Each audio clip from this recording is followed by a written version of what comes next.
Азыр сиз эмне үчүн депутат болдуңуз? Депутат болуу чындыгында бул мага чоң жоопкерчиликтүү иш. Бир гана мага эмес, биздин мына кыргыз мамлекетинин жаштары үчүн мына өзүңүздөр билгендей бул шайлоо жаңы мыйзамдар менен ачык айкын жаңы өтүп жатат.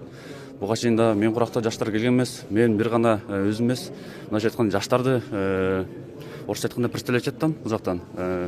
Кудай буюрса, жакшы элибизге ак ниет менен, жоопкерчилик менен кызмат кылып берип, мындан ары дагы мен артыман жакшы ишти көрсөтүп берсем кыргыз элине. Ошол эмне иштер?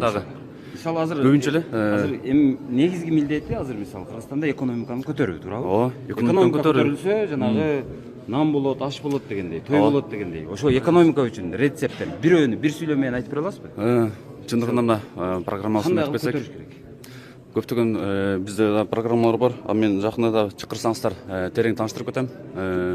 Бир сүйлөө менен мисалы азыр мындай кылсак экономикабыз мынчага көтөрүлөт деген сыяктуу рецепт барбы? Биринчиси, ооба, бул биздин кыргыз элиси менен тыгыз иштөө. Анткени көптөгөндөн бардык, көптөр менен сөзсүздүк, көйгөйлөрүн уктук.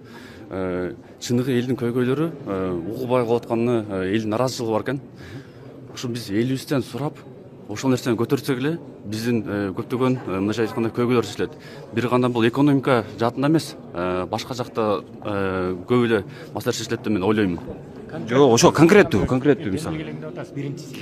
Биринчиси бул мына биздин депутаттардын өзүнүн шайлоочуларына жасаган жумуш боюнча жыл сайын милдеттүү түрдө отчет берчү мыйзам эмнегейин деп жатам. Болсо мына көрүп жатабыз, депутаттар 5 жылга шайланат, бирок 5 жылдан кийин элдердин астына чыгып табылбай калат да. Ошондуктан жыл сайын элдин астына чыгып, элге кандай кызмат кылды? Ал экономикага кандай таасир этет ал?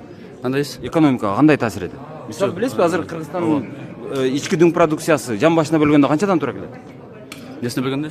Жан башына бөлгөндө. Ар бир адамга бөлгөндө, Кыргызстан 7 миллион адамга бөлгөндө биздин ички дүң продукцияны канчадан тура келет? Дүң продукциясына дейсизби? Ооба. Канча мындайча айтканда балыктарын айтасызбы? ВВПны жан башына бөлгөндө, на душу населения. Мындайча айтканда, ар бирин айтканда, биздин округтар райондорго бөлүнүп өткөн. Сиз азыр райондулукка эмессиз, эми сиз жогорку кеңешке келдиңиз да. Жок, жогорку Ошол жагынан алганда азыр ички дүң продукцияны жан башына бөлгөндө канчадан тура келет азыр биздики? Азыркы убакытта ошол нерсени тактап алышым керек экен. Тактап сиздерге да бир маалымат берем деп. Жок, азыр сиз экономиканы көтөрүш керек деп атасыз. Экономиканын абалы кандай экенин билбей туруп азыр кантип көтөрөсүз аны? Жок, көтөрөбүз аны. Кудай буюрса, бир тактап алып туруп, анан сиздерге бир жооп беребиз деп мен ишенимде айта аламын. Эми сиз тактагычаңыз биз ойлодук, сизди даптайыр болуп келди дедик да, бышып келди дедик да. Ооба, туура айтасыз. Эми мен да өзүмдүн юридикалык сферама жакыныраак ошол жака иш алып барам, укук тартиби боюнча. Бирок бул экономика маселелерин да караштырабыз. Макул. Азыр эң көп кылмыштар булар